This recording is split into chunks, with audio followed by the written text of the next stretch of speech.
Live from the BDN Studios, it's Bang and Dang. That's awesome. If you don't like that, then You ain't black.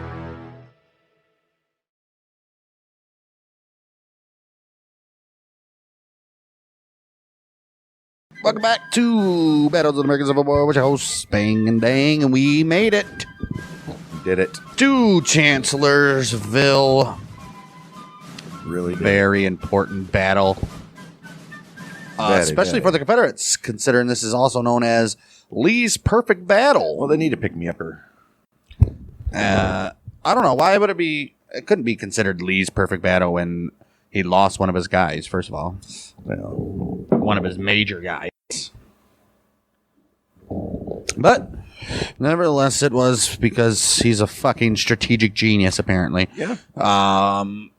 Moving on with the Battle of Chancellorsville, April 30th through May 6th. Major battle.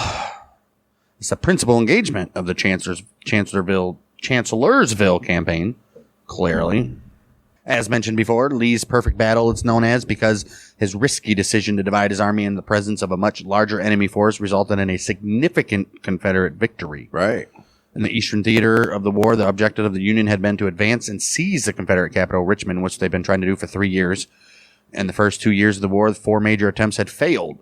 First one was just miles away from Washington at the first Battle of Bull Run, First Manassas. All right.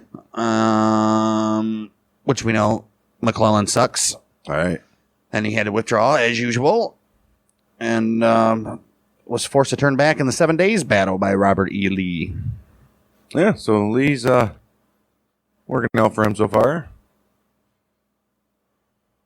Other places, Confederates are not doing very well. Even when the Union mess up, they still get it. Somehow. Like freaking not docking, what do they call it? When their ships get stuck. Run around. Run around when they're running aground their ships. And they still win. Crazy.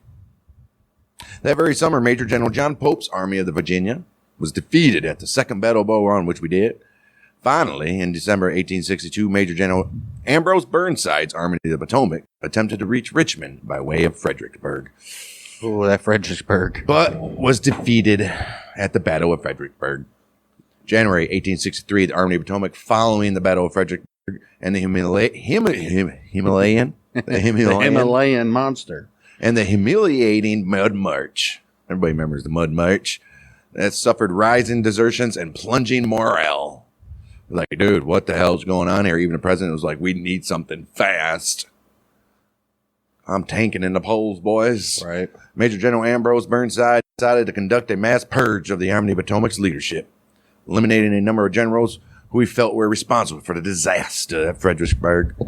In reality, he had no power to dismiss anyone without the approval of Congress. Well, because of that, Makes sense. predictably, his purge went nowhere. And he offered Abraham Lincoln his resignation from the command of the Army of the Potomac. He's like, what am I doing here if I can't see fit what needs to be done? Right. Well, he even offered to resign entirely from the Army, but the president persuaded him to stay, transferring him to the Western Theater, He's like, no, man. where he became commander of the Department of Ohio. He's like, why don't you go play with the Indians for a while? Right. He's like, no.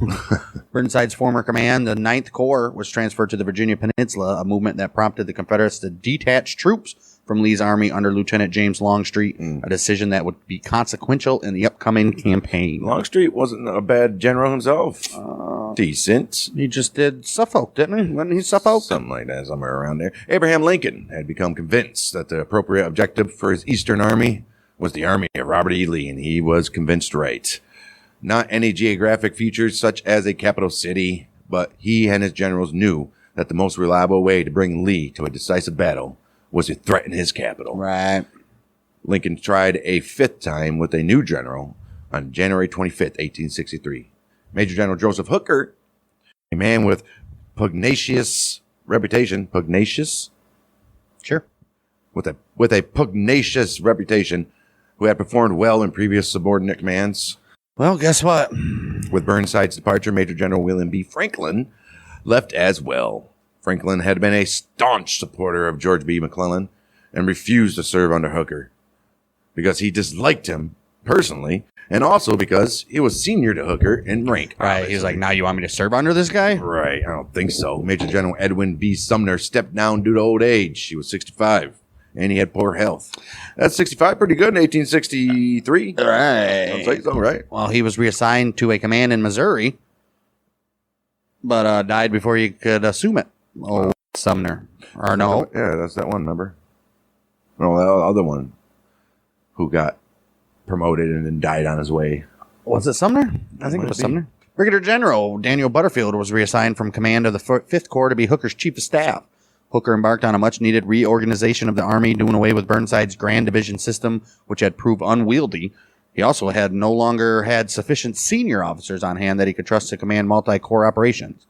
He organized the cavalry into separate corps under the command of Brigadier General George Stoneman, who had commanded the 3rd Corps at Fredericksburg. But while he concentrated the cavalry into a single organization, he dispersed his artillery battalions to the control of the infantry division. Infantry division commanders, removing the coordinated influence of the Army's artillery chief, which was Brigadier General Henry J. Hunt. Oh, nice. He's shaking everything up. Helen the See, grandma? this is like a team on the bottom of the barrel always, and they're like switching coaches every year. And Right. you can't fucking have long-term success because they're switching the coordinators, they're switching all this shit, and nobody has. Right. They're not sticking with the plans. Right. And the players are like, you want us to buy into what scheme now? Right. What's your plan, guy? From 3-4, then we go to Right. 4-3, then we go to 2-3-2 or whatever the fuck it is. 5-2. Right. 5-2-5. Jeez, guys. 5-2-1. Yeah, 5-2-1. Hooker established reputation as an outstanding administrator and restored the morale of his soldiers. Good for him. Which had plummeted to a new low under Burnside. He was like, trust me, guys, it's going to be a lot better. We got a plan. Lincoln's cooking up something over in Washington. This war's going to be over in a couple months, boys. You guys can go home to your families. They're like, hell yeah.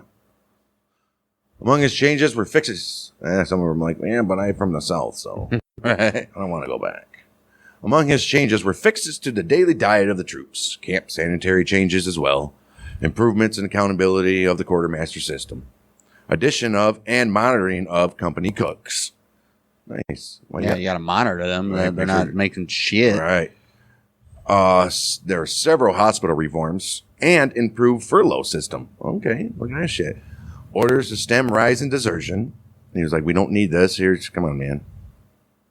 Improved drills, which was like, we're going to make you guys better. And it also introduced stronger officer training. Well, that's probably a good thing. Hooker Right. took advantage of improved military intelligence about the positioning and capabilities of the opposing army, superior to that available to his predecessors in Army command. Nice. His chief of staff, Butterfield, commissioned Colonel George H. Sharp from the 120th New York Infantry to organize a new Bureau of Military Information Oh, Jesus. in the Army of the Potomac. All we need is a bureau of something. The BMI, Yeah. which was part of the Provost Marshal function under Brigadier General Marcina R. Patrick. First time hearing that name. Right.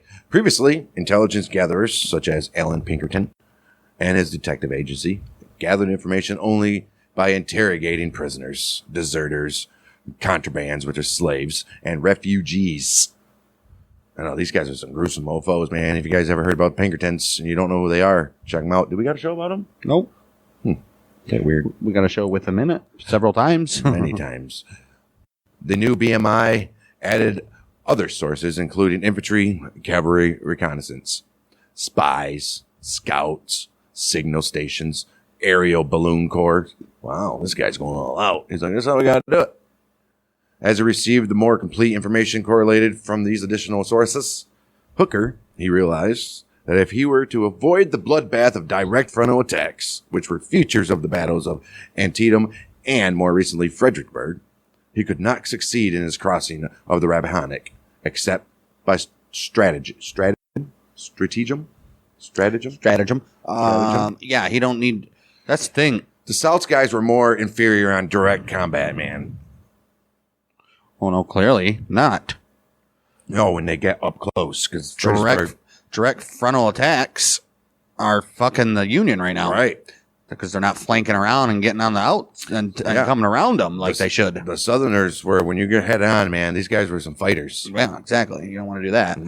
Hooker's army faced Lee across the Rappahannock from its winter quarters in Falmouth and around Fredericksburg. Hooker developed a strategy that was on paper superior to those of his predecessors. I mean, I never On paper. I never liked that. On paper, I don't care what the paper says. Right. He planned to send his 10,000 cavalrymen and raid deep into Confederate rear areas, destroying crucial supply depots along the railroad from the Confederate capital in Richmond to Fredericksburg, which would cut Lee's lines of communication and supply. They would. Yeah, that's what you need to do. They would. Hooker reasoned that Lee would react to this threat by abandoning his fortified positions on the Rappahannock and withdrawing toward his capital. At the time, I mean, that makes sense, right? At that time, Hooker's infantry would cross the Rappahannock and pursue, attacking Lee when he was moving and vulnerable. Yeah, that's the worst. Remember, time.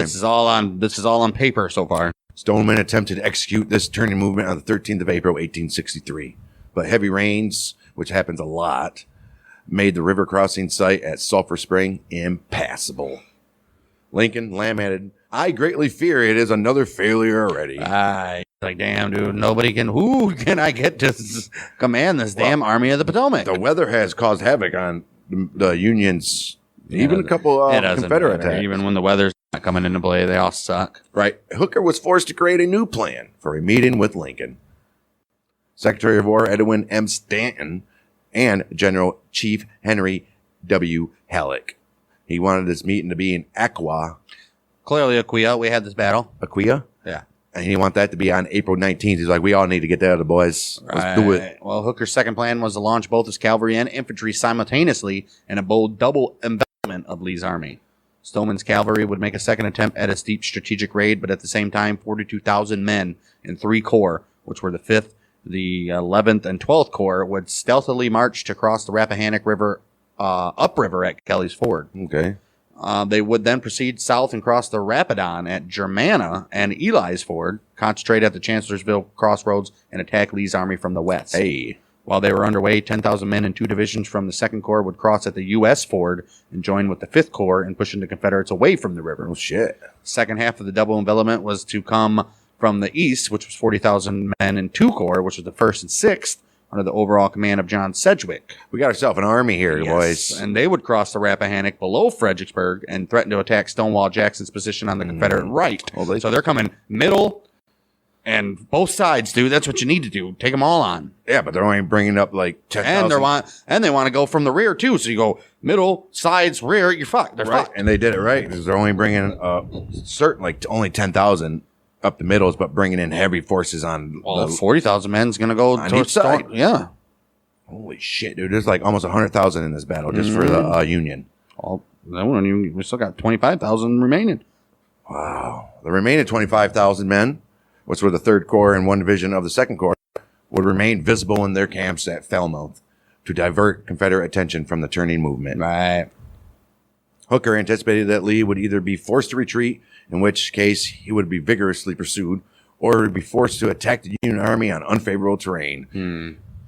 One of the defining characteristics of the battlefield was a dense woodland south of the Rapidan, known locally as the Wilderness of Spotsylvania. Like, you don't want to go in there, bud. It gets spotty. The area had once been an open, broadleaf forest.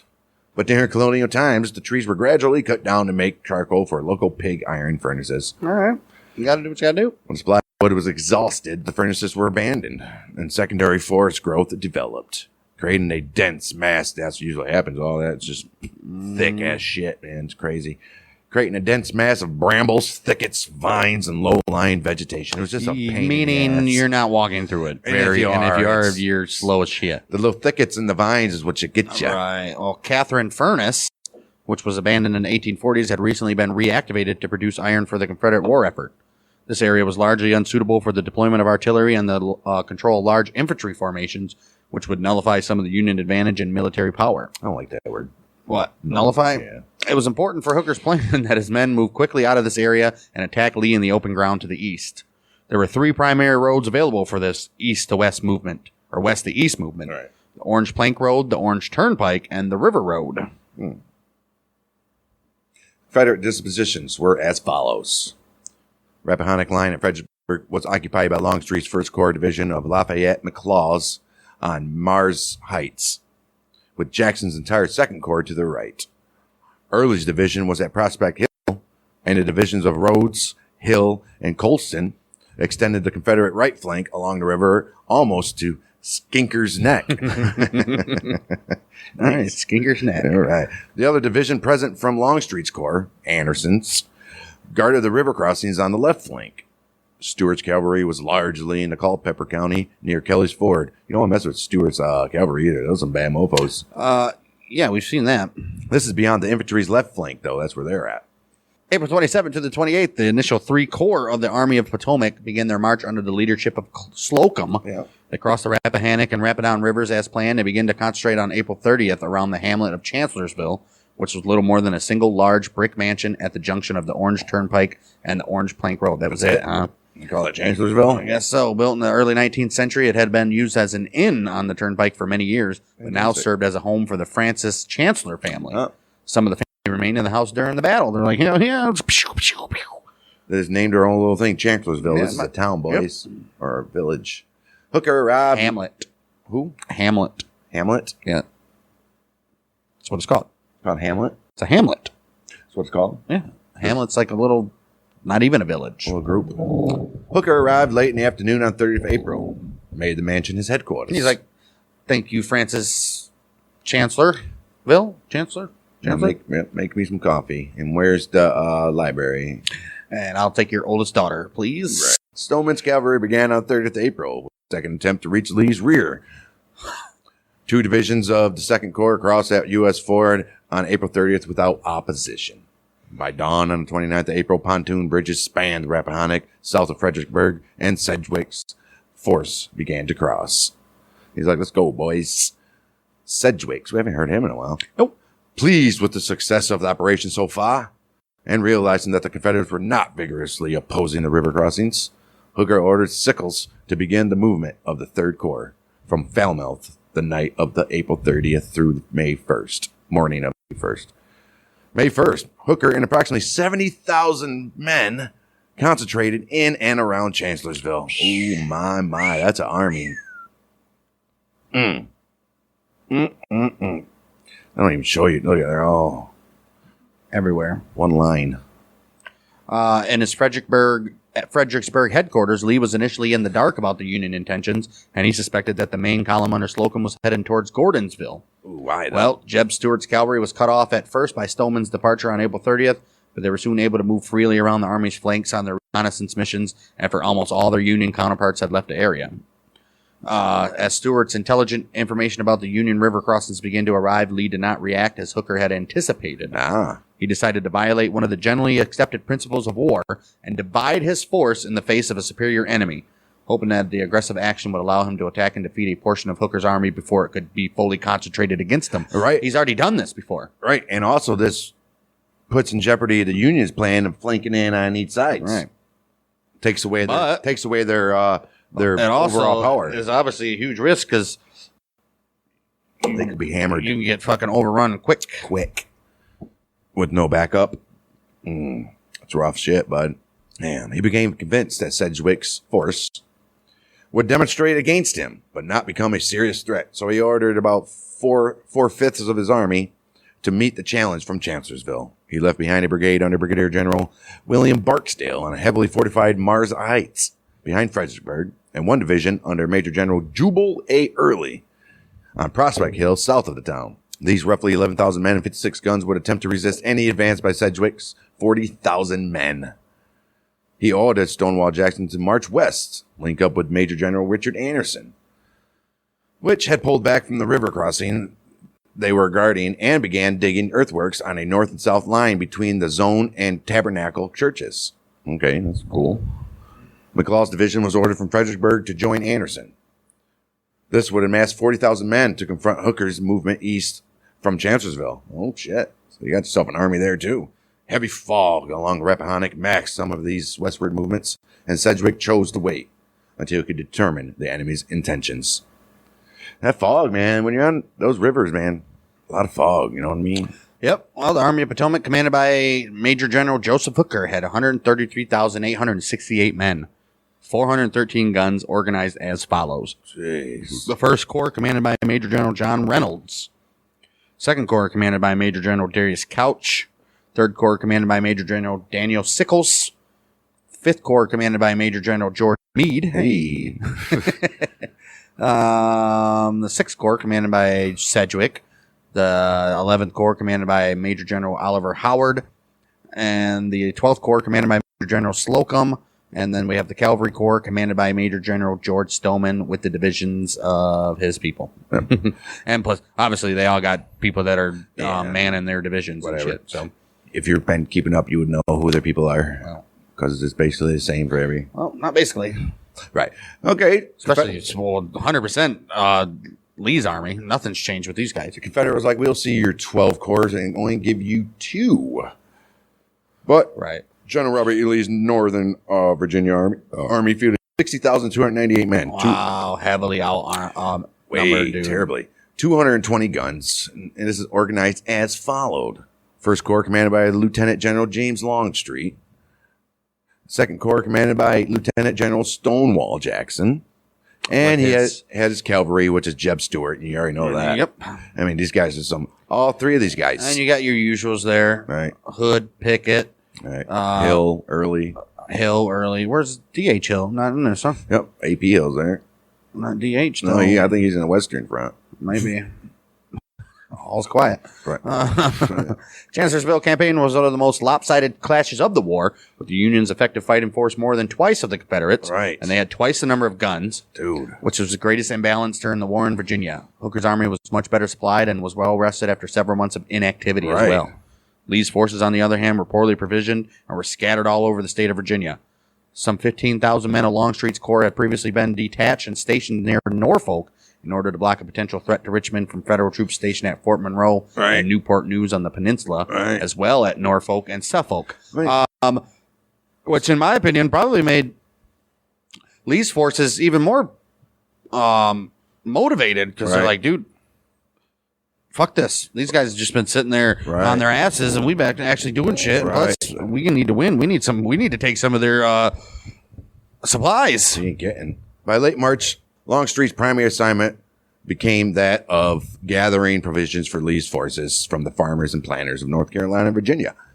As a result of this, 2 divisions, Major General John Bell Hood and Major General George Pickett, were 130 miles away from Lee's army. It would take a week or more of marching to reach it, and in an emergency. They're like, yeah, ain't no sense there, boys. After nearly a year of campaigning, allowing these troops to slip away from his immediate control was Lee's gravest miscalculation. Although he hoped to be able to call on them, these men would not arrive in time to aid his outnumbered forces. Well, Jackson's men began marching west to join with Anderson before dawn on May 1st. Jackson himself met with Anderson near Zoan Church at 8 a.m., finding the McLaws division had already arrived to join the defensive position. But Stonewall was not in a defensive mood. No. He ordered an advance at 11 a.m. along 2 roads towards Chancellorsville. McLaws' division and the brigade of Brigadier General William Mahone on the Turnpike, and Anderson's other brigades and Jackson's arriving units on the Plank Road. Ooh. He said, dude, I don't have time. Right. I'm not eating biscuits. I can't find a tree to rest under, so we're going to attack. Not today, Charlie. Well, at the exact same time, Hooker ordered his men to advance on 3 roads to the east. 2 divisions of Meade's 5th Corps on the River Road to uncover Banks Ford, and the remaining division, which is Sykes, on the Turnpike. He had Slocum's 12th Corps on the Plank Road, with Howard's 11th Corps in close support. Couch's 2nd Corps was placed in reserve, where it would be soon joined by Sickles' 3rd Corps. The first shots of the Battle of Chancellorsville were fired 11:20 a.m. as the armies collided together for a big war. Sure. McLaws' initial attack. Imagine the sound of that battlefield, dude. Oh, Just man. screaming, yelling, fucking guns and smoke, and dude. Well, at first, McLaws' initial attack pushed back Sykes' division, so the Confederates were like, yeah. Well, then that Union general organized a counterattack that recovered the lost ground. Fantastic. Anderson then sent a brigade under Brigadier General Ambrose Wright up an unfinished railroad south of the Plank Road, which was on the right flank of Slocum's Corps. This would normally be a serious problem, but Howard's 11th Corps was advancing from the rear and could deal with Wright. Hey. Sykes' division had proceeded farther forward than Slocum on his right, leaving him in an exposed position. Though. This forced him to conduct an orderly withdrawal at 2 p.m. to take up a position behind Hancock's division of the 2nd Corps, which was ordered by Hooker to advance and help repulse the Confederate attack. Meade's other 2 divisions made good progress on the River Road and were approaching their objective, which was Banks's Ford. Hey, modern so everything's going pretty smoothly for Union right now, huh? I mean, smooth as it can be, right? Well, despite being in a potentially favorable situation, Hooker halted his brief offensive.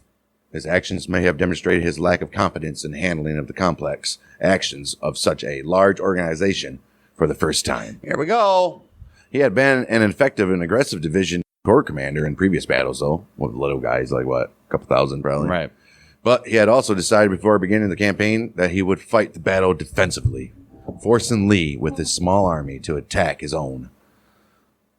Right. Attack his large You want to have him attack, right? And good thing that's what Stonewall was thinking too.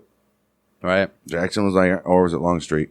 Stonewall. Was it Stonewall? He was like, you know what? I'm just going to attack him. At the First Battle of Fredericksburg, December 13, 1862, the United States Army had done the attacking and met with a bloody defeat. Yep. Right. They just went in there like, hey, we're the United States Army. We beat the British. Well, Hooker knew Lee could not sustain such a defeat and keep an effective army in the field, so he ordered his men to withdraw back into the wilderness and take a defensive position around Chancellorsville, daring Lee to attack him. This is what I don't understand. There's 100,000, 133,000 here. They can easily gather the rest and just plunge into Virginia, dude, and have no problem doing it. Well, clearly not. If it was that easy, I think it would have been done. Just take over everything. He went back into the wilderness to take a defensive position around Chancellorsville. He dared Lee to attack him or retreat with superior forces at his back. Mm-hmm. He confused matters by issuing a second order to his subordinates to hold their positions until 5 p.m., but by the time it was received, most of the Union units had begun their rearward movements. Hey. That evening, Hooker sent a message to his corps commanders. He said, the Major General commanding trusts that a suspension in the attack today will embolden the enemy to attack him. Right. So they're like, That's what they want. let's stand down, and they can't really retreat. So we're going to have them attack us. Right. But will they? Well, the retrograde movement had prepared me for something of the kind.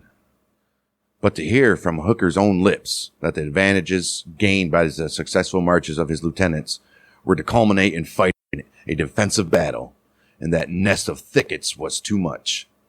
And I retired from his presence with the belief that my commanding general was a whipped man. Wow. Union Major General Darius N. Couch. Wow. So they don't believe in Hooker, huh? Well, Hooker's subordinates were surprised and outraged by the change in plans. They saw that the position they were fighting for near the Zoan Church was relatively high ground and offered an opportunity for infantry and artillery to deploy outside the constraints of the wilderness. Right, the artillery on top. Meade exclaimed, my God, if we can't hold the top of the hill, we certainly can't hold the bottom of it. Viewing that through the lens of hindsight, some of the participants and many modern historians judged that Hooker effectively lost the campaign on the 1st of May. Right, when he didn't. Dumbass. No, I mean, it's a common theme, no matter who's running this damn Army of the Potomac, dude. Well, Stephen W. Sears, who observed, he said that Hooker's concern was based on more than personal timidity. The ground being disputed was little more than a clearing in the wilderness, to which access was available by only 2 narrow roads. The Confederate response had swiftly concentrated the aggressive Stonewall Jackson's corps against his advancing columns, such that the Federal Army was outnumbered in that area about 48,000 to 30,000. Oh, shit. Okay. And would have had difficulty maneuvering it into effective lines of battle. Right. Meade's 2 divisions on the River Road were too far separated to support Slocum and Sykes, and reinforcements from the rest of the 2nd and 3rd Corps would be too slow in arriving. All right. As the Union troops dug in around Chancellorsville that night, created log breastworks faced with abatis, Lee and Stonewall Jackson met at the intersection of Plank Road and Furnace Road to plan their next move. Jackson believed that Hooker would retreat across Rappahannock, but Lee assumed that the Union general had invested too much in the campaign to withdraw so quick. Yeah, you can't He's do like, that no. yet. He's like, they're looking for a fight. If Federal troops were still in position on 2nd May, Lee would attack.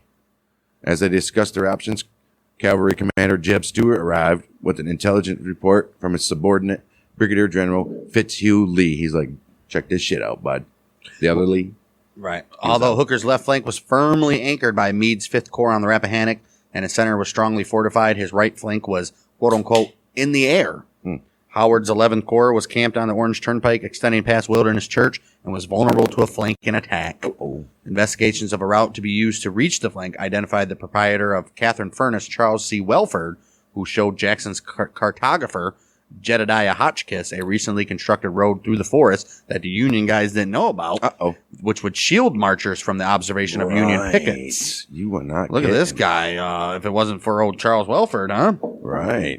Lee directed Jackson to make the flanking march, a maneuver similar to the one that had been Make that flanking march. Make that flanking march. That's a maneuver similar to the one that had been so successful prior to the Second Battle of Bull Run. An account by Hotchkiss recalls that Lee asked Jackson how many men he would take on the flanking march, and Jackson replied, "My whole command. You damn right. I'm taking everybody."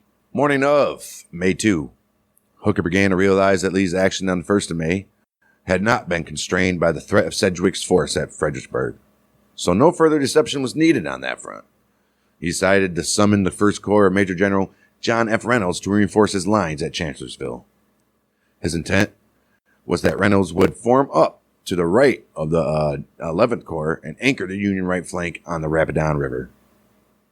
Makes sense. Given the communication chaos of May 1st, Hooker was under the mistaken impression that Sedgwick had withdrawn back across Rappahannock, and based on this, that the 6th Corps should remain on the north bank of the river, across from the town, where it could protect the Army supplies and supply line.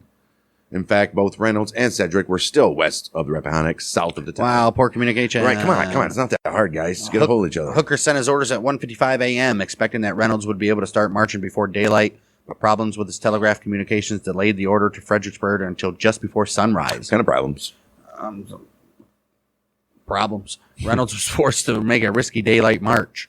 By the afternoon of May 2nd, when Hooker expected him to be digging in on the Union right at Chancellorsville, Reynolds was still marching to the Rappahannock. Oh, shit. Meanwhile, for the second time, Lee was divided in his army. Jackson would lead a 2nd Corps of 28,000 men around to attack the Union right flank, while Lee exercised personal command of the remaining 2 divisions, which is about 13,000 men and 24 guns, facing the some 70,000 Union troops at Chancellorsville. Holy shit is right. That is ridiculous. Lee's a fucking crazy son of a bitch, right. dude. This dude's Holy like, shit. oh, we gonna fight. He's counting on Jackson, though. Man, right. And Stewart, mainly. Longstreet. For the plan to work, several things had to happen. First, Jackson had to make a 12-mile march via roundabout roads to reach the Union right, and he had to do it undetected. Second, Hooker had to stay tamely on the defensive, which he planned on. Third, Early would have to keep Sedgwick bottled up at Fredericksburg, despite the 4-1 Union advantage there. He was like, dude, do the best you can. But when Jackson launched his attack, he had to hope that the Union forces were unprepared. Which, if we know anything about Union forces, they usually are. Right. Oh, Jeb Stuart's fellas kept most Union forces from spotting Jackson on his long flank march, which started between 7 and 8 a.m. and lasted until mid-afternoon. Hell of a march. And they're fighting immediately when they get there. Man. Several Confederate soldiers saw the Union observation balloon Eagle soaring overhead and assumed that they could likewise be seen, but no such report was sent to headquarters. When men of the 3rd Corps spotted a Confederate column moving through the woods, their division commander, Brigadier General Birney, ordered his artillery to open fire, but this proved little more than harassment. The Corps commander, Sickles, rode to Hazel Grove to see for himself, and he reported after the battle that his men observed the Confederates passing for over 3 hours. Oh, shit. Jeez. And nobody got to think, hey, man, this guy just keep passing. I just keep seeing one by one. It's thousands. Holy shit. Hooker received the report about the Confederate movement. He thought that Lee might be starting to retreat, but he also realized that a flanking march might be in progress. No shit. He took 2 actions. First, he sent a message at about 9:30 a.m. to the commander of the 11th Corps, Major General Oliver Howard, on his right flank. And the letter said, "We have good reason to suppose the enemy is moving to our right. Please advance your pickets for purposes of observation as far as may be safe in order to obtain timely information for their approach." 10:50 a.m., Howard replied that he was taking measures to resist an attack from the west. Okay. Well, Hooker's second action was to send orders to Sedgwick, which was to attack the enemy in its front. Ooh, let's go, baby. At Fredericksburg, if an opportunity presents itself with a reasonable expectation of success. And Sickles, he said, advance cautiously toward the road followed by the enemy and harass the movement as much as possible. Right, just do what you can. Sedgwick did not take action from the discretionary orders. Sickles, however, was enthusiastic when he received the order. Yeah, right, he was ready to roll. Well, yeah. He sent Birney's division, flanked by 2 battalions of Colonel Hiram Berdan's U.S. sharpshooters, south from Hazel Grove with orders to pierce the column and gain possession of the road. But the action came too late. Oh, shit. Jackson had ordered the 23rd Georgia Infantry to guard the rear of the column. They resisted the advance of Birney and Berdan at Catherine Furnace. The Georgians were driven south, made a stand at the same unfinished railroad bed used by Wright's brigade the day before. Look at that shit. They were overwhelmed by 5 p.m., and most were captured. 2 brigades from A.P. Hill's division turned back from the flanking march and prevented any further damage to Jackson's column, which by now had left the area. Most of Jackson's men were unaware of the small action at the rear of their column. That's how big the damn army was. Right. There's shit going on at the rear and nobody even knows. Like, damn. So as they marched north on Brock Road, Jackson was prepared to turn right on the Orange Plank Road, from which his men would attack the Union lines at around Wilderness Church. However, it became apparent that this direction would lead to essentially a frontal assault against Howard's line. Fitzhugh Lee met Jackson, and they ascended a hill with a sweeping view of the Union position. And the Union couldn't see him. All right. Jackson was delighted to see that Howard's men were resting, unaware of the impending Confederate threat. Oh, my goodness. Really? Although by now it was 3 p.m., Jackson decided to march his men 2 miles farther and turn right on the turnpike instead, allowing him to strike the unprotected flank directly. The attack formation consisted of 2 lines, the divisions of Brigadier General Robert E. Rhodes and Raleigh E. Colston, stretching almost a mile on either side of the turnpike. Wow. They were separated by 200 yards, followed by a partial line with the arriving division of A.P. Hill. Damn, dude, they're about to come in and murder. You ain't kidding. Oh, there's the Chancellor's. That's the ruins Chancellor house. That's a big-ass freaking house. Significant contributions to the impending Union disaster were the nature of the Union, the 11th Corps, and the incompetent performance of its commander, Major General Oliver Howard. Howard failed to make any provision for defending against a surprise attack, even though Hooker had ordered him to do so. He's like, dude, this is our plan. Didn't he send a letter back that said he was doing things to prevent it? I think it was the other guy. All right. Union right flank was not anchored in any natural obstacle, and the only defenses against a flank attack consisted of 2 cannons pointing out into the wilderness. He's out there. Right. Jeez. Also, the 11th Corps was not well respected. An outfit with poor morale and no history of battlefield success, these guys were. A bunch of misfits. Many of its officers and enlisted men were immigrants from Germany and other parts of Central Europe, including a number of political refugees from the 1848 revolutions. Oh. The Corps had been formed in the spring of 1862 by Emergent Brigadier General Louis Blanker's division with Major General John C. Fremont's Mountain Department in West Virginia. Right. After a miserable trek across Virginia in which Blanker's troops were provisioned inadequately and suffered from widespread hunger, disease, and desertion, they joined with Fremont in a campaign that resulted in them being soundly defeated by Stonewall. Yeah, remember that. About to be again. Well, Fremont's army became part of Major General John Pope's army to Virginia in that very summer. Fremont had refused to serve under Pope and was replaced by Major General Franz Sigel. He's like, I ain't serving under you. He's like, all right, we'll get the hell out of here, boy. Sigel was an inept political general who, however, was much beloved by his German troops. I would assume. Louis Blanker fell from a horse during the North Virginia campaign and suffered injuries that would claim his life later in 1863. Head injuries. The Corps suffered heavy casualties at the Second Battle of Bull Run. We know that. And was left behind in D.C. during the Maryland campaign. They're like, you guys ain't going nowhere. Get the hell, you stay here. During the Fredericksburg campaign, it did not join the rest of the army until after the battle was over. Well, after Hooker took command, Sigel was the ranking general behind him. You think he would just dismantle that whole regiment, or wherever it was? Well, you got to put him somewhere. Man. After Hooker took command, Sigel was the ranking general behind him. The 11th Corps was the smallest in the army, and Sigel's requests to General-in-Chief Henry Halleck to have it enlarged were refused. He's like, nah. So he resigned his command in March of 1863 and was replaced by Major General Oliver Howard. Okay. Who was widely unpopular with the enlisted men and brought in several new generals, such as Brigadier General Francis Barlow. Bunch of dicks, bro. Who had a reputation of being an aggressive martinet. Yeah, bunch of dicks. 8 of the 27 regiments in the Corps had never seen battle before, while the remaining 21 had never been on the winning side of a battle. Jeez. Oh, wow. The German soldiers suffered from widespread ethnic friction with the rest of the army. This is like a movie where a new coach comes into a team that just sucks, and they got to try to make it better. Although, ain't no miracle story with these guys. Right. Yeah, the Germans had ethnic friction with the rest of the army, although a number of the regiments in the 11th Corps consisted of native-born Americans. Fantastic. It doesn't matter. Hooker had no plans for the Corps except for mopping up after the main battle was over. It was placed out on the Army's right flank where it was not expected to be involved in any fighting. Yeah. And the woods which to the west were assumed to be so thick enemy troops could not possibly move through them and form a line of battle without anybody knowing that they're there. Well, we knew that they're there, though. As far as Hooker knew, the only possible route for a Confederate attack was along the turnpike, which would cause them to run into the 2nd and 12th Corps, both elite outfits and well entrenched. He's like, if they run into them, if we're you good. have a flank, though, why would you put your weakest? Wouldn't you want your flank or your weakest one in the middle?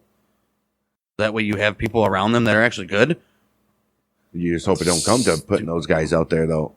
Well, it's done. That's your flank. Well, further north, the Union line was held by the 5th Corps, also first-rate troops occupying an almost impregnable position. Well, as the day wore on, the men of the 11th Corps became increasingly aware that something was going on in the woods to the west of them. But they were unable to get any higher-ups to pay attention. Colonel John C. Lee of the 55th Ohio received numerous reports of a Confederate presence out there, and Colonel William Richardson of the 25th Ohio reported that huge number of Confederates were massing to the west. Colonel Leopold von Gilsa, who commanded one of the 2 brigades, and Brigadier General Charles Devon's division went to Howard's headquarters, warning him that all-out enemy assault was imminent. But Howard insisted that it was impossible for the Confederates to get through that dense woods. Right. Dude. Right. My gosh. Like, should we take a crew in there? Like, no, we ain't going in there. Major General Carl Schurz, who commanded the 3rd Division of the Corps, began rearranging his troops into a line of battle. He's like, screw this, man. Something about that. Which is the first time I'm hearing this guy. Yeah. Captain Hubert Dilger, who commanded Battery 1 of the 1st Ohio Artillery, rode out on a reconnaissance mission, narrowly missed being captured by the Confederates and rode far north, almost to the banks of the Rapidan, and back south to Hooker's headquarters. But a naughty cavalry officer. But a cavalry officer dismissed his concerns and would not let him see the general. He's like, get out of here, he's busy. Dilger next went to Howard's headquarters, but was merely told that the Confederate armies were retreating. They're not even coming. And it was not acceptable to make scouting expeditions without permission of higher-ups. Dude, these Union guys are fucking idiots. As the sun started to go down, all remained quiet on the 11th Corps front. The noises of the 3rd and 12th You don't want it to be quiet, dude. engaging Lee's rear guard coming off in the distance. Wow. And they're like, people dying. Right. Around 5:30 p.m., Jackson turned to Robert Rhodes and asked him, General, are you ready? When Rhodes nodded, Jackson replied, you may go forward then. Most of the men of the 11th Corps were encamped and sitting down for supper and had their rifles unloaded and stacked. Their first clue to the impending onslaught was observation of numerous animals, such as rabbit and foxes, fleeing in the direction out of the western foots. Yeah, you see that shit coming, you better get up. Get your fucking guns loaded. Right. You got a herd of animals coming towards you. Something's coming behind them. This was followed by the crackle of musket fire. Ooh. And then the unmistakable scream. When the rebel yell, you're going to die. We looked at that once. And it was like, a bunch of crazies coming at you. It was 2 of von Gilsa's regiments, 153 Pennsylvania and the 54th New York, have been placed up a heavy skirmish line, and the massive Confederate assault rode completely over them. Whoa, shit. Damn, poor guys. A few men managed to get off a shot or 2 before fleeing. The pair of the artillery pieces at the very end of the 11th Corps line were captured by the Confederates, promptly turned on their former owners. Devon's division collapsed in a matter of minutes, slammed on 3 sides by almost 30,000 Rebs. Colonel Robert Riley and his 75th Ohio managed to resist for about 10 minutes before the regiment disintegrated with 150 casualties, including Riley himself. damn. And then they joined the rest of the fleeing mob. Well, Colonel Lee would later write sarcastically, a rifle pit is useless when the enemy is on the same side and in the rear of your line. Right. Some men tried to stand and resist, but they were knocked over by their fleeing comrades and a hail of Confederate bullets. Major General Carl Schurz orders the division to shift from an east-west alignment to north-south, which they did with amazing precision and speed. Right. They resisted for about 20 minutes, and Leather Breeches Dilger, apparently that's his nickname, Right. managed to drive the Confederates off the turnpike for a bit with his guns, but the sheer weight of Jackson's assault overwhelmed them too. Damn And they right. soon had to flee. Oh, shit. Dilger for a time stood alone with a gun firing double-shotted canister at the attackers, then limbered up to flee as the Confederates closed in on him as well. Oh, shit. Look at him. Nice. Like to see it. Hill Rebel. 1, 2, 3.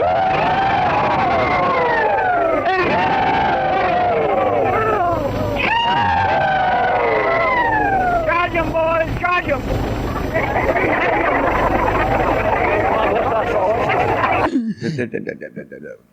Who would want to hear that? That would frighten me. Yeah. There's a bunch of deranged sons of bitches coming at me. Right. Wow. 3 of his artillery horses were shot dead. Dead. And when he realized that the gun could not be moved, he had to abandon Well, it. no shit. You ain't moving it by yourself. General Howard partially redeemed his inadequate performance prior to the battle by his personal bravery and attempted to rally the troops. He stood shouting and waving a flag held under the stump of his amputated arm, lost at the Battle of Seven Pines in 1862, ignoring the danger of the heavy fire behind him. But he could only gather small pockets of soldiers to resist before his corps disintegrated. Colonel Adolph's Bushbeck's brigade put up a last-ditch stand with the Dilger's guns. They, too, had to retreat. But they maintained good order as they went. Right. Good for you guys. Well, the chaos unfurling on the Union right had gone unnoticed at Hooker's headquarters until at last the sound of gunfire could be heard in the distance, followed by a panic-stricken mob of men and horses pouring into the Chancellorsville clearing. Oh, shit. A staff officer yelled, "My God, here they come!" Oh, man. As the mob ran to and past the Chancellor Mansion. Hooker jumped onto his horse and frantically tried to take action. He ordered Major General Hiram Berry's division of the 3rd Corps, once his own division. He ordered them forward, yelling, "Receive them on your bayonets!" Oh, shit. Here we go. Artillerymen around the clearing began moving guns into position around Fairview Cemetery. When you hear bayonets, you know some shit's about to happen. Yep, they're close. Fixed bayonets. Oh, shit. Here Damn we it. go. Meanwhile, down at Hazel Grove, the 8th Pennsylvania Cavalry were relaxing, waiting on orders to chase after Confederate wagon trains. They were also oblivious to the collapse of the 11th Corps. The regiment's commander, Major Pennick Huey, received a notice that General Howard was requesting some cavalry. Huey saddled up his men and headed west along the turnpike, where they ran straight into Robert Rhodes' division. After a confused fight with the 8th Confederate, the 8th Pennsylvania Cavalry retreated to the safety of Chancellorsville clearing with the loss of 30 men and 3 officers. Like, damn, what was that? Nothing is going right now.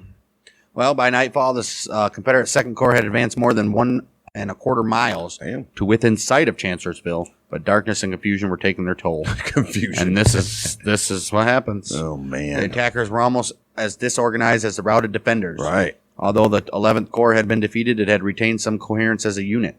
The Corps suffered nearly 2,500 casualties. Damn it. 259 killed, 1,173 wounded, and 994 men are captured. Son of a... About 1/4 of its strength, including 12 of 23 regimental commanders. Oh, man, that's the worst. Which suggests they fought fiercely during their retreat. No You ain't shit. Getting. Jackson's force was now separated from Lee's men only by Sickles' Corps, which had been separated from the main body of the army after its foray attacking Jackson's column early in the afternoon. Right. Like everyone else in the Union Army, the 3rd Corps had been unaware of Jackson's attack. When he first heard the news, Sickles was skeptical. Skeptical Sickles. Right. But he finally believed it and decided to pull back to Hazel Grove. Sickles became increasingly nervous, knowing that his troops were facing an unknown number of Confederates to the west. A patrol of Jackson troops was driven back by Union gunners, a minor incident that would come to be exaggerated into a heroic repulse of Jackson's entire command. Right. It was like 5 people. Right. Well, between 11 p.m. and midnight, Sickles organized an assault north from Hazel Grove toward the Plank Road, but called it off when his men began suffering artillery and rifle friendly fire from the Union 12th Corps. Stonewall Jackson wanted to press his advantage before Hooker and his army could regain their bearings and plan a counterattack, which might still succeed because of the sheer disparity This is in where numbers. Jackson messed up, though. He rode out onto the Plank Road that night to determine the feasibility of a night attack by the light of the full moon, traveling beyond the farthest advance of his men. When one of his staff officers warned him about the dangerous position, Jackson replied, "The danger's all over. The enemy is routed. Go back and tell A.P. Hill to press right on." Oh, wow. As Jackson and his staff were returning to camp on May 2nd, sentries of the 18th North Carolina Infantry Regiment mistook the group for a Union cavalry force. The sentries shouted, "Halt! Who goes there?" but fired before evaluating the reply. Frantic shouts by Jackson's staff identifying the party were replied to by Major John D. Berry with the retort, "It's a damned Yankee trick! Fire!" Second volley was fired in response. Jackson was hit by 3 bullets, 2 in the left arm and 1 in the right hand. Several of Jackson's men and many horses were killed in the attack. Incoming artillery rounds and darkness led to confusion, and Jackson was dropped from his stretcher while being evacuated. Oh, jeez. Hunter McGuire amputated Jackson's left arm, and Jackson was moved to Fairfield Plantation at Guinea Station. Thomas Chandler, the owner of that station, offered the use of his home for Jackson's treatment, but Jackson suggested using Chandler's plantation office building instead. Oh, get shot in the arm. It's ridiculous. And then had to get it amputated. General Lee wrote to Jackson after learning of his injuries, stating, "Could I have directed events, I would have chosen for the good of the country to be disabled in your stead." Jackson died of complications from pneumonia on 10th of May, 1863, 8 days after he was shot by his own men. Yeah. Dr. McGuire wrote an account of Jackson's final hours and last words. A few moments before he died, he cried out in his delirium, "Order A.P. Hill to prepare for action. Pass the infantry to the front rapidly. Tell Major Hawks," then stopped, leaving the sentence unfinished. Presently, a smile of an ineffable sweetness spread itself over his pale face, and he said quietly, and with an expression as of relief, "Let us cross over the river and rest under the shade of the trees." Dude had battle on his mind. He was dying. Ridiculous. Jackson's fatal bullet was withdrawn, examined, and found to be a 67 caliber, a type in service with the Confederate used. Obviously, Union troops in the area were using 58 caliber balls. This is one of the first instances of forensic ballistics identification derived from a firearm projectile. Wow. His body was moved to the governor's mansion in Richmond for the public to mourn. He was then moved to be buried in Oak Grove Cemetery in Lexington, Virginia. The arm that was amputated on May 2nd was buried separately by Jackson's chaplain at the J. Horace Lacey House, which is now preserved at the Fredericksburg National Battlefield in the wilderness of Orange County near the Field Hospital. Wow, really? So if you dug up around there, you might find Stonewall Jackson's arm. A little skeleton of it, yeah. Upon hearing of Jackson's death, Robert E. Lee mourned the loss of both a friend and trusted commander. As Jackson lay dying, Lee sent a message through Chaplain Lacey saying, "Give General Jackson my affectionate regards and say to him, he has lost his left arm, but I my right." The night Lee learned of Jackson's death, he told his cook, "William, I have lost my right arm, and I'm bleeding at the heart." Oh, poor guy. Harper's Weekly reported Jackson's death on May 23rd, 1863 as follows. Death of Stonewall Jackson, bold letters. General Stonewall Jackson was badly wounded in the arm at the battles of Chancellorsville and had his right arm amputated, or his arm amputated. He initially appeared to be healing, but he died from pneumonia on May 10th, 1863. That's all they gave him, huh? That's all they gave him there. Ooh, whoever did that better have deserted. Well, I got a successful attack out of it, though, I guess. Man, yeah. But I mean, just stupidity. Once again, stupidity. It's kind of his fault. Right. But still. He's the one that wanted to continue on at dark. Right. You don't ever do anything at dark. Anyhow, moving back on to the battle, the Union gunners at Fairfield Cemetery were alert and nervous. They were a few hundred yards behind Berry's division and still intact elements of the 11th Corps, and they found it quite impossible to fire their guns without the shells going over the heads of the infantrymen in front of them. A few friendly fire casualties resulted from this, as the gunners were quick to shoot at anything that they thought was an enemy. Wow. When they got sight of a large body of Confederates drawing near, they let loose a huge cannonade that landed on and around the party that was carrying the wounded Jackson to the rear, and did end up wounding A.P. Hill as well. Wow. Despite the fame of Stonewall Jackson's victory on May 2nd, it did not result in significant military advantage for the Army of Northern Virginia. Howard's 11th Corps had been defeated, but the Army of the Potomac remained a potent force, and Reynolds' 1st Corps had arrived overnight, which replaced Howard's losses. Jeez. Right. So, literally died in vain for nothing, dude. About 76,000 Union men faced 43,000 Confederates at the Chancellorsville front. The two halves of Lee's army at Chancellorsville were separated by Sickles' 3rd Corps, which occupied a strong position on high ground at Hazel Grove. Jeez, man. Well, Sickles was the only one that separated them two, though. They could have converged on him and took him out. Maybe they did. I don't know. Jeez. Unless General Lee could devise a plan to eject Sickles from Hazel Grove and combine the two halves of his army, he would have little chance of success in assaulting formidable Union earthworks around Chancellorsville. Fortunately for Lee, Joseph Hooker inadvertently cooperated. Oh, because of course. Early on May 3rd, Hooker ordered Sickles to move from Hazel Grove to a new position on Plank Road. Lee's like, oh, damn, that's easy. Thanks, guys. As they were withdrawing, the trailing elements of Sickles' Corps were attacked by the Confederate brigade of Brigadier General James Archer, which captured 100 prisoners and 4 cannons. Nice. Hazel Grove was soon turned into a powerful artillery platform with 30 guns under Colonel Porter Alexander. Damn. Wow. Lee wanted that Hazel Grove. Apparently, after Jackson was wounded and ultimately killed, command of the 2nd Corps fell to a senior division commander Major General A.P. Hill. He's like, finally. Hill was soon wounded himself, though. He consulted with Brigadier General Robert E. Rhodes, the next most senior general in the Corps, and Rhodes reluctantly accepted Hill's decision to summon Major General Jeb Stuart to take command. Oh, Rhodes was like, me? No. Stuart. Notifying Lee after the fact. No. Brigadier General Henry Heth replaced Hill in division command. Damn, so Rhodes got overlooked twice. Right. Although Stuart was a cavalryman who had never commanded infantry before, he was to deliver a creditable performance at Chancellorsville. I mean, it's Jeb Stuart. Jeb Stuart, man. This dude's a beast. By the morning of May 3rd, the Union line resembled a horseshoe. The center was held by the 3rd, the 12th, and 2nd Corps. All right, so we're getting Do you want it to look like a horseshoe? I don't know. I guess you got... All right. Oh, man, it's going to be a hell of a battle. Left. On the left were remnants of the 11th Corps, and the right was held by the 5th and 1st Corps. On the western side of the Chancellorsville salient, Stuart organized his 3 divisions to straddle the plank road. Heth's in advance, Colston's 350 yards behind, and Rhodes, whose men had done the hardest fighting on the 2nd of May near the Wilderness Church. The attack began around 5:30 a.m., supported by the newly installed artillery at Hazel Grove. That helped them big time. Mm-hmm. And by simultaneous attacks by the divisions of Anderson and McLaws from the south and the southeast. The Confederates were resisted fiercely by the Union troops behind strong earthworks, and the fighting on the 3rd of May was the heaviest of the campaign.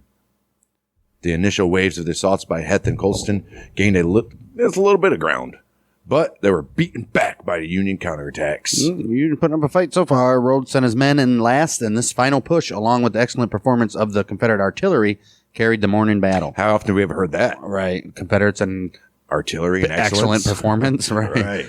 Chancellorsville was the only occasion in the war in Virginia in which Confederate gunners held a decided advantage over their Federal counterparts, like you just said.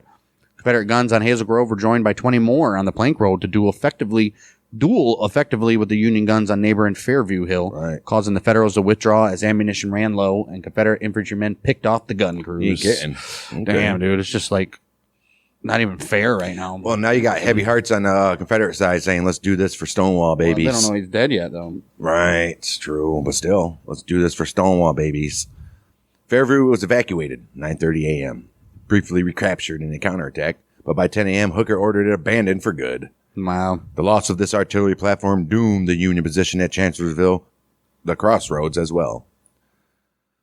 And the Army of the Potomac began a fight and retreat to positions circling the United States Ford. The soldiers of the two halves of Lee's army reunited shortly after 10 a.m. before the Chancellor Mansion, wildly triumphant as Lee arrived on Traveler to survey the scene of his victory. Look at this guy, proud with his little white horse trotting up. Yeah. Jeez. Lee's presence was the signal for one of those uncontrollable bursts of enthusiasm which none can appreciate who has not witnessed them. The fierce soldiers with their faces blackened with the smoke of battle, the wounded crawling with feeble limbs from the fury of devouring flames, all seemed possessed with a common impulse.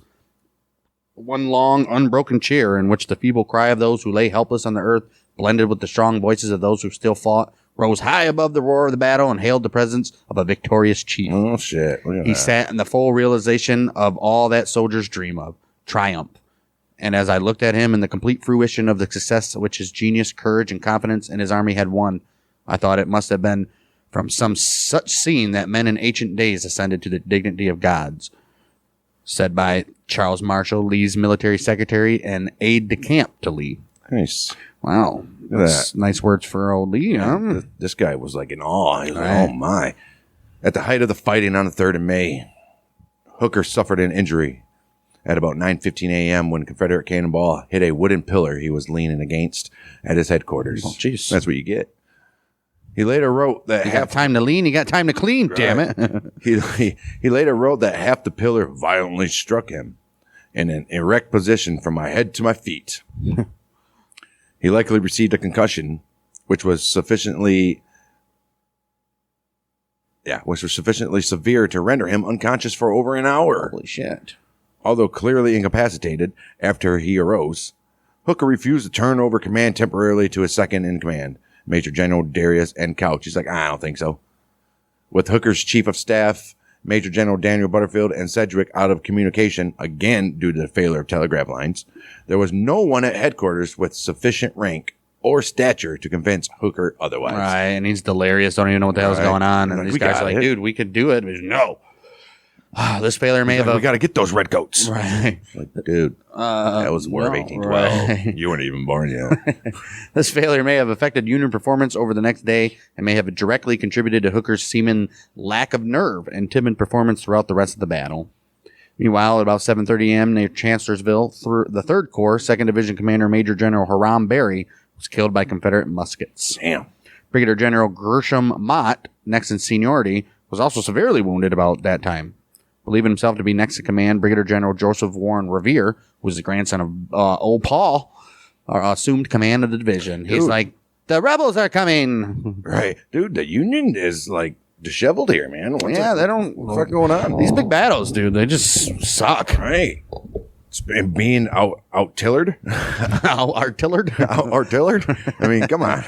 Yeah, it's not good, man. Weird. After this battle, they thought that their artillery was superior, but I don't know. Damn, when you got Jeb Stuart freaking rallying infantrymen and cavalry. Oh, man. Finding himself among stragglers from the battle and unable to contact Sickles, Revere commanded a group of 500 or 600 soldiers to reform at a point about 3 miles to the north of Chancellorsville. This 3-mile march away from the battlefield, described by Revere as a regrouping effort and not a retreat, led to his being court-martialed in August by Major General Hooker. I don't care who your granddad is. This coincided with Revere's friendly 1852 conversation with Stonewall Jackson, in which Jackson used horoscopes and astrology to predict Revere's culmination of a malign aspect. Okay. In the first days of May of 1863. Right. So he read his future and said some shit like this was going to happen, which is weird. Damn. Stonewall Jackson's an astrologist. Guess so. Well, as Lee was savoring his victory at Chancellorsville Crossroads, he received disturbing news. Major General John Sedgwick's force had broken through the Confederate lines at Fredericksburg and was headed towards Chancellorsville. Uh-oh. Yep, the night of May 2nd, in the aftermath of Jackson's flank attack, Hooker had ordered Sedgwick to cross the Rappahannock at Fredericksburg on the receipt of this order, and at once take up your line of march on the Chancellorsville Road until you connect with him. You will attack and destroy any force you may fall in with on the road. Uh-oh, spaghetti-o. Yeah, Sedgwick is on his way now, Lee. Better not celebrate too hard. Right. General Lee had left a relatively small force at Fredericksburg, ordering Brigadier General Jubal Early to watch the enemy and try to hold him, he says. If he was attacked in overwhelming numbers, Early was to retreat to Richmond. But if Sedgwick withdrew from his front, he was to join with Lee at Chancellorsville. On the morning of May 2, Early received a garbled message from Lee's staff that caused him to start marching most of his men toward Chancellorsville. Oh, no. But he quickly returned after a warning from Brigadier General William Barksdale of a Union advance against Fredericksburg. He's like, wait, where are you going? What the hell's going on? Oh! Jeez. 7 a.m., May 3rd. 7 a.m., May 3rd, Early was indeed confronted by the Union with 4 divisions. First, under Brigadier General John Gibbon of the 2nd Corps, had crossed the Rappahannock north of town. 3 divisions of Sedgwick's 6th Corps, Major General John Newton and Brigadier Generals Albion John Newton? Howe and William T.H. Brooks, were arrayed in line from the front of the town to Deep Run. Most of Early's combat strength was developed to the south of town, where Federal troops had achieved their most significant successes during the December battle. Mary's Heights was defended by Barksdale's Mississippi Brigade, and Early ordered the Louisiana Brigade, Brigadier General Harry T. Hayes, from the far right to Barksdale's left. All right, so we got some shit going on here. By mid-morning, 2 Union attacks against the infamous Stonewall on Mary's Heights were repulsed with numerous casualties. Yeah, that's the one that, remember, in Fredericksburg, they were running down the hill just getting slaughtered. Stupid.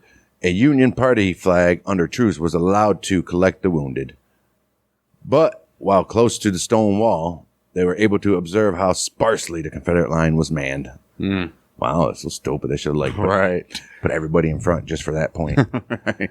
A third Union attack was successful in overrunning the Confederate position. I bet it was. Early was able to organize an effective fighting retreat. John Sedgwick's road to Chancellorsville was open, but he wasted so much time in gathering his troops and forming a marching column. His men, led by Brooks's division, followed by Newton and Howe, were delayed for several hours by successive actions against the Alabama Brigade of Brigadier General Cadmus Wilcox of the Confederates. Okay. His final delay in line was a ridge at Salem Church, where he was joined by 3 brigades from McLaws' division and 1 from Anderson's, bringing the total Confederate strength to about 10,000 men. Artillery fire was exchanged by both sides in the afternoon, and at 5:30 p.m., 2 brigades of Brooks's division attacked on both sides of the Plank Road. The advance south of the road reached as far as the churchyard, but was driven back. The attack north of the road could not break the Confederate line. Wilcox described the action as a bloody repulse to the enemy, rendering it entirely useless to him as little success of the morning at Fredericksburg. Hooker expressed his disappointment in Sedgwick. My object in ordering General Sedgwick forward was to relieve me from the position in which I found myself at Chancellorsville. In my judgment, General Sedgwick did not obey the spirit of my order and made no sufficient effort to obey it. When he did move, it was not with sufficient confidence or ability in his part to maneuver his troops. Dude, Hooker's such a piece of shit, blaming everybody else. Sounds exactly like McClellan. Right. The fighting on May 3rd, 1863 was some of the most furious battles anywhere in the Civil War. The loss of 21,357 men that day in the 3 battles, divided equally between the 2 armies, ranks the fighting only behind of Antietam as the bloodiest day of war on American soil. And American history. American history, yeah. Oh, wow. Ever. That's up to today. That's 13,000 for each. 11,000 for each. Not all dead, but Right. Damn. crazy. On the evening of May 3rd and all day on May 4th, Hooker remained in his defenses north of Chancellorsville. Lee observed that Hooker was threatening no offensive action, so felt comfortable ordering Anderson's division to join the battle against Sedgwick. He sent orders to Early and McLaws to cooperate in a joint attack, but the orders reached his subordinates after dark, so the attack was planned for May 4th. By this time, Sedgwick has placed his divisions into a strong defensive position with its flanks anchored on the Rappahannock, 3 sides of a rectangle extending south of the Plank Road. Early's plan was to drive the Union troops off of Mary's Heights and the other high ground west of Fredericksburg. Lee ordered McLaws to engage from the west to, quote-unquote, prevent the enemy concentrating on General Early. All right. Well, Early reoccupied Mary's Heights on the morning of 4th of May, cutting Sedgwick off from town. However, McLaws was reluctant to take any action. Before noon, Lee arrived with Anderson's division, giving him a total of 21,000 men, slightly outnumbering Sedgwick. Despite Lee's presence, McLaws continued his passive role, and Anderson's men took a few hours to get into position. Oh, jeez. Wow. A situation that frustrated and angered both Early and Lee. I bet. Right. He's like, what is going on here? Why are your men not moving with such urgency? Lee had been planning on a concentrated assault from 3 directions. Yeah, well, when it's getting delayed like that. He's like, holy shit. The attack finally began around 6 p.m. 2 of Early's brigades under Brigadier General Hayes and Brigadier General Hoke pushed back Sedgwick's left center across the Plank Road. But Anderson's effort was a slight one, and McLaws once again contributed nothing. Fucking McLaws, dude. Right. Throughout the day on May 4th, Hooker provided no assistance or useful guidance to Sedgwick, and Sedgwick thought about little else than protecting his line of retreat. Yeah, I'm thinking the North is like, all right, we're just done here. Sedgwick withdrew across the Rappahannock at Banks's Ford during the pre-dawn hours of May 5th. When he learned that Sedgwick had retreated back over the river, Hooker felt he was out of the options to save the campaign. Right, there's nothing you can do. He called a council of war and asked his corps commanders to vote about whether to stay and fight or to withdraw. Although a majority voted to fight, Hooker had had enough. Right. Little bitch. He had his heart set on not fighting anyways. He was scared. Right. And he's failed fucking just like every other commander of the Potomac Army. I mean, it's sad. It is pretty sad. On the night of May 5th through the 6th, obviously early 6th, he withdrew back across the river at U.S. Ford. Wow. Man, I'm telling you, this is some shitty leadership. It was a difficult operation. Hooker and the artillery crossed first, followed by infantry beginning at 6 a.m. on the 6th of May. General Meade's 5th Corps served as the rear guard. Rains caused the river to rise and threatened to break the pontoon bridge. Couch was in command in the South Bank after Hooker departed, but he was left with explicit orders not to continue the battle, which he had been tempted to do so. The surprise withdrawal frustrated Lee's plan for one final attack against Chancellorsville. He had issued orders for... He's mad. He's like, damn it. I wanted to see my plan go through. You just walk in and take it now, bud. He had issued orders for his artillery to bombard. Right. His goal is to dismantle this fucking army, but he never can because they're always running from him. True. He had issued orders for his artillery to bombard the Union line in preparation for another assault. But by the time they were ready, Hooker and his men were gone. Yeah, and plus you had the guys lollygagging around. Well, his guys, right? Lee and Early are like, what the hell is going on? Yeah, these get command of your guys, Lee. The Union cavalry under Brigadier General George Stoneman, after a week of ineffectual raiding in central and southern Virginia, in which they failed to attack any of the objective Hooker established, withdrew into Union lines east of Richmond, the peninsula north of the York River across from Yorktown on May 7th, which effectively ended the campaign. And from Horace Greeley of the New York Tribune after this, he says, "My God, it is horrible, horrible. And to think of it, 130,000 magnificent soldiers so cut to pieces by less than 60,000 half-starved ragamuffins." I mean, dude, the North was probably destroying these guys, dude. The media. That's been the story of the war so far. It's the South is highly outnumbered, but yet fight harder. Yep. Oh my. Always. And if it wasn't for Union's artillery in the first 2 years of this war, dude, I think it might be a little different here. Mm-hmm. Because that artillery is killing it. Today is the first time we've ever seen the Confederate artillery actually dominate this battle. It's pathetic. Lincoln needs to get a fucking hold on some shit because he's running out of guys he can replace leading Army of the Potomac. You ain't kidding. General Lee, despite being outnumbered by a ratio of over 2-1, won arguably his greatest victory of the war, sometimes described as the perfect battle. Perfect battle. But he paid a terrible, terrible, terrible price for it, taking more casualties than he had lost in any previous battle, including the Confederate defeat at the Battle of Antietam. With only 60,000 men engaged, he suffered 13,303 casualties, 1,665 killed, 9,081 wounded, 2,018 missing, losing some 22% of his force in the campaign, and which the Confederacy, with limited manpower and ammo and supplies, they could not replace this. Could not. Well, just as seriously, he lost his most aggressive field commander, obviously Stonewall Jackson. Brigadier General F. Paxton was the other Confederate general killed during the battle. Yeah. After Longstreet rejoined the main army, he was highly critical of Lee's strategies, saying that battles like Chancellorsville cost the Confederacy more men than it could afford to lose. Oh, shit. Of the 133,000 Union men engaged, 17,197 were casualties, of which 1,606 were killed, so less than 60 less than the Confederates. 9,672 wounded, 5,919 missing. I would have willing to bet a lot of those guys just said, "Fuck this, I'm leaving." Well, I don't know. I think them 5,919 maybe are dead somewhere. I guess no, because you find all the bodies, right? Well, maybe. I mean, but still, I'm willing to bet a lot of those are. They said, "Fuck this, dude. I'm tired of this." Right. Every major war we go against Lee, we get our asses kicked. 6,000 people be like, you know what? Fuck this. 6,000 guys are just missing. They're like, fuck this. I'm out. Right. Fuck this shit. A percentage much lower than Lee's. Obviously, had a lot more people. But 10,000 wounded too, man. Could you imagine that field hospital? And how many of those died? Oh, dude. Eventually. I bet you almost half. And how many of those not only wounded, could not do anything. Couldn't go further in battle.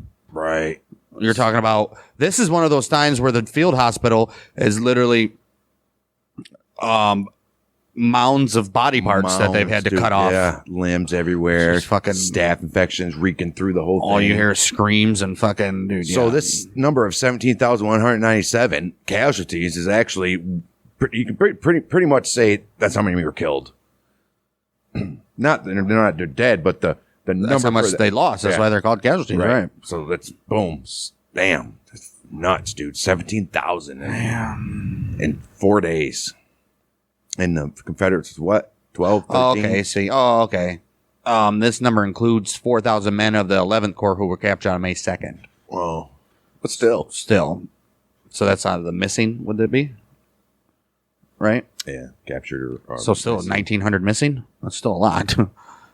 When comparing only the killed and wounded, there were almost no differences between the Confederate and Federal losses at Chancellorsville. Yeah, they were like even. Right. The Union lost 3 generals in this campaign, though. Oh, shit. Major Generals Hiram G. Berry and Emil Whipple, and Brigadier General Edmund Kirby. Oh, shit. Kirby. All right.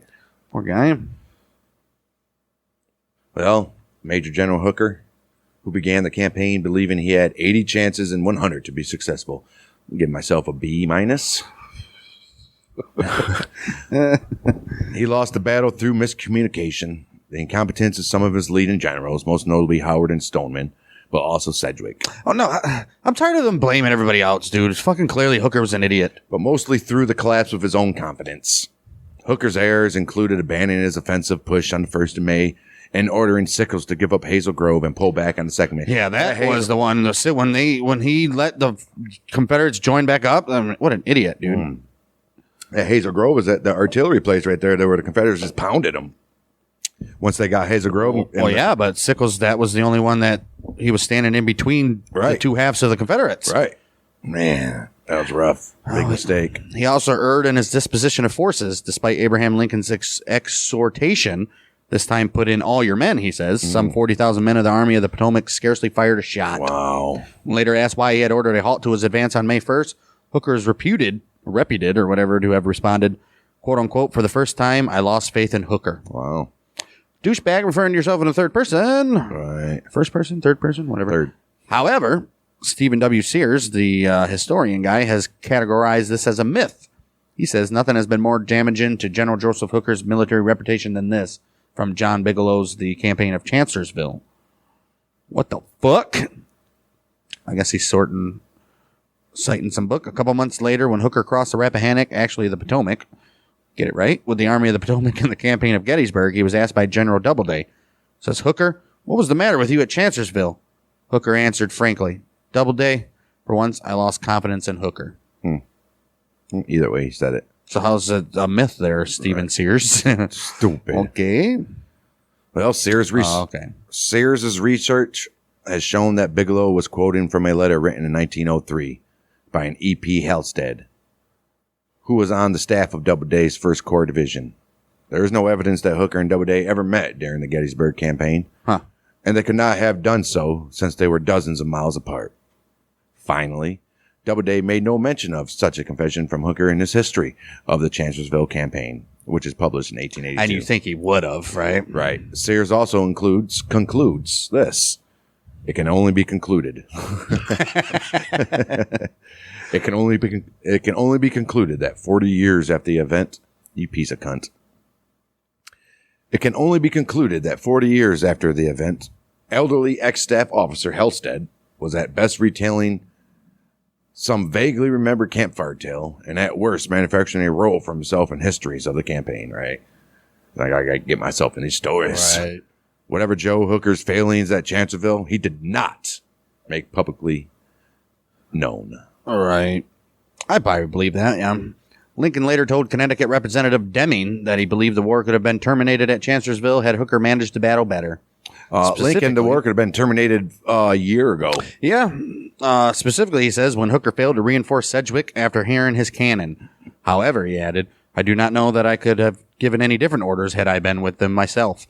I have not fully made up my mind how I should behave when mini balls were whistling and those great oblong shells shrieking in my ear. I might run away. Oh, shit. Well, at least he's honest. But still, I mean, Hooker failed. Right. The Union was very shocked by this defeat. Well, they should be used to it. President Lincoln was quoted as saying, my God, what will the country say? You already know, bud. All right. A few generals were career casualties. Hooker relieved Stoneman from incompetence and for years waged a smear campaign against Howard, whom he blamed for his loss. Right. He wrote in 1876 that Howard was a hypocrite, totally incompetent, a perfect old woman, a bad man. That's an insult back in the day. He's an old woman. Yeah. He labeled Sedgwick as dilatory, Couch was so disgusted by Hooker's conduct at the battle and his incessant political maneuvering that he resigned and was placed in charge of the Department of the Susquehanna, commanding only Pennsylvania military.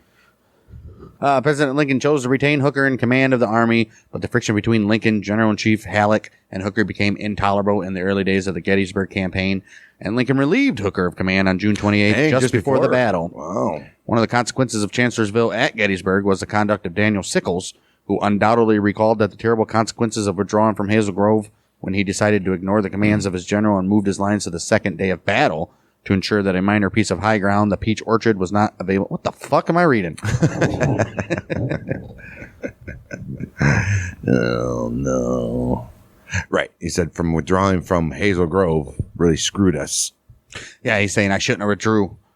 He should have ignored Right. the general. Right. And he's sick to his stomach over it. Yep. Knew it was wrong when he was doing it. The Confederate public had mixed feelings about the result. Joy at Lee's tactical victory tempered by the loss of their most beloved general, Stonewall. The death of Jackson caused Lee to make the long-needed reorganization of the Army of Northern Virginia from 2 large corps into 3 under Longstreet, Ewell, and A.P. Hill. Poor D.H. Hill. I mean, the new assignments for the latter 2 generals caused some command difficulties in the upcoming Gettysburg campaign. Yeah, that sucked too. Of more consequence for Gettysburg, however, was the supreme confidence that Lee gained from his great victory at Chancellorsville that his army was virtually invincible and would succeed at anything he asked it to do. So that's when you get a little bit too complacent. You just think you can do whatever the fuck. They were riding high. General Lee later wrote, "At Chancellorsville, we gained another victory. Our people were wild with delight. I, on the contrary, was more depressed than after Fredericksburg. Our loss was severe, and again, we gained not an inch of ground, and the enemy could not be pursued." Right. All for nothing. All for naught. The battlefield was a scene of widespread destruction, covered with dead men and animals. The Chancellor family, whose house was destroyed during the battle, placed their entire 854-acre property for sale 4 months after the battle. Yeah, I bet. A smaller version of the house was rebuilt using some of the original materials, which served as a landmark for many of the veteran reunions of the late 19th century. Well, that's cool. Well, 1927, the rebuilt house was destroyed by a fire. That same year, the United States Congress authorized the Fredericksburg and Spotsylvania National Military Park, which preserved some of the land that saw fighting in the 1862 Battle of Fredericksburg, the Chancellorsville Campaign, the Battle of Wilderness, and the Battle of Spotsylvania Courthouse, with the latter 2 being key battles in the 1864 Overland Campaign. Oh, okay. May of 2002, a regional developer announced a plan to build 2,300 houses and 2 million square feet of commercial space on the 790-acre Mullins Farm, which was the site of the first day of fighting at the Battle of Chancellorsville. No! All right. Screw that shit. Man. Soon thereafter, the American Battlefield Trust, then known as the Civil War Trust, formed a coalition to save Chancellorsville, a network of national and local preservation groups that waged a vocal campaign against the development. Good. For nearly a year, the coalition mobilized local citizens, held candlelight vigils and hearings, encouraged residents to become more involved in preservation. Public opinion polling conducted by the coalition found that more than 2/3 of local residents were opposed of the development, obviously. The survey also found that 90% of local residents believed their country had a responsibility to protect Chancellorsville and other historic resources. Yeah, finally people with some damn sense. As a result of these efforts, in March 2003, the Spotsylvania County Board of Supervisors denied the rezoning application that would have allowed for the development. Immediately following the vote... That's right, that lasted to 2003. Right. Immediately following the vote, the Civil War Trust and other coalition members began working to acquire the battlefield. By working with county officials and developers, the trust acquired 140 acres in 2004 and another 74 in 2006. The American Battlefield Trust and its federal, state, and local partners have acquired and preserved 1,322 acres of the battlefield in more than a dozen different transactions from 2002 through November of 2021. Right, Look at them, dude. Nice. Fantastic. Oh, yeah, dude. Why would they... That's so dumb. Right. That's like building over Gettysburg or something. It's fucking stupid. That's very dumb. The battle formed the basis for Stephen Crane's 1895 novel, The Red Badge of Courage. Cool. The battle serves as a background for one of F. Scott Fitzgerald's short stories, published in February of 1935 Esquire magazine, entitled The Night at Chancellorsville. The Battle of Chancellorsville was depicted in 2003 film Gods and Generals, which is a fantastic movie. If you got 3.5 hours to sit down and watch it, do it. The treatment of the battle in both the novel and the movie focuses on Jackson's assault on the Union right flank, his wounding, and a subsequent death. It sure does. Gods and Generals is even more graphic. Every detail. That's what I love about Gods and Generals from Gettysburg. You can't make an 1.5 hour movie out of it. It has to be almost 4 hours long, and it still is too short because you're missing out all kinds of shit. You know what I mean? Sure. Yeah, guys, as you can see, another incompetent fucking battle fought by the Union. Sure and was. I don't understand how Lincoln keeps these guys on. Probably because he knows he has literally nobody else. It's crazy. I don't understand it. Well, tide's going to turn for the Union coming up here because after this battle of Chancellorsville, we got the Battle of Port Gibson, which is the B battle in Mississippi. Mississippi, actually taking place at the same time as Chancellorsville. All these next coming battles, the Chalk Bluff. After Chancellorsville, Union doesn't lose another battle until June. So middle of June, which is the second battle, Winchestersonville. They also do the siege of Vicksburg coming up in about a month from now. Not even a month. Actually, 2 weeks from the end of Chancellorsville. Vicksburg falls at the hands of three Grant. A battles in like a matter of 5 days. Yep. Holy Champion shit. Hill, Vicksburg, and Hudson. Well, imagine Champion Hill has something to do with Vicksburg. I would say. Since it's all, look at those Mississippi's, dude. B-B-A-B-A. Crazy. Yeah. We got a lot of blue coming up, though. Mm-hmm. Between the end of Chancellorsville all the way up to, well, July 3rd, the Confederates only get 2 victories. Crazy. Every A battle, dude, I don't think the Confederates get another A battle victory in 1863. Oh, no, they get the Battle of Chickamauga in September. But they get whooped on. It's about, yeah, look at all those A battles. A, B, B. And then 1864 is just a wash for them, dude. They don't know what to do. Right.